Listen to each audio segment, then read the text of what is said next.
достар, сіздермен бүгін осындай лакомка жасайтын боламыз. Ең бірінші барлығын өлшеп, таразға өлшеп істедім мен. Қанша граммнан салат барлығын. Осылай қамыр илеп аламыз, сүт құйып, үстіне кішкене еріген майды саламыз. Үстіне тұзды саламыз, қант салып, дрожж салып, қамыр илейтін боламыз.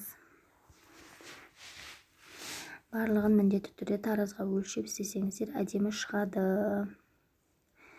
Бұл енді оригинал рецепт бойынша жасадым мен. Сіздер де дәл осы оригинал рецептпен жасасаңыздар, бір жасағаннан шығатын лакомка. Үстіне 600 грамм ұн салып, қамыр илеп аламыз осылай.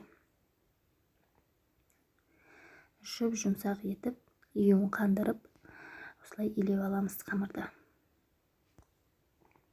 Бірінші кезде қолға жабысып тұрған сияқты болады. Илей бергеннен кейін өзі қамыр болып шығады. Міне осылай.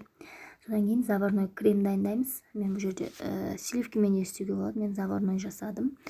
Оның да рецептін бәрін жазып қоятын боламын. Астына сүт 160 грамм, ұн, қант, май барлығын салып, тоқтамай қайнататын боламыз. Қозғап, тоқтатуға болмайды. Қайнағанша қозғаймыз.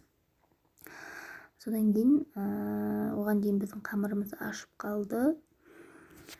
Қамырды осындай бөліктерге бөлеміз. 10-12 штук максимум. Одан көп болса жұқа болып кетуі мүмкін. Сол үшін ең көбі 12 бөлікке бөлсеңіздер болады. Содан кейін осылай қолмен, ұнмен жайып, осылай бүктеп табаға сала береміз.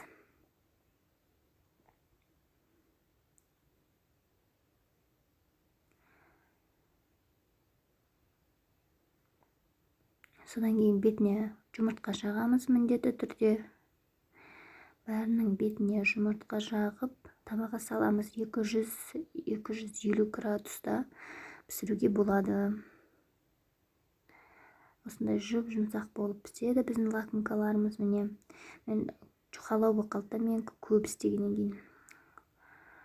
Бұдан сәл қалыңдау істеуге де болады. Сосын лакомка кішкене суығаннан кейін арасына крем жағамыз өстіп. Бетіне физически жауға да болады, ас болсын.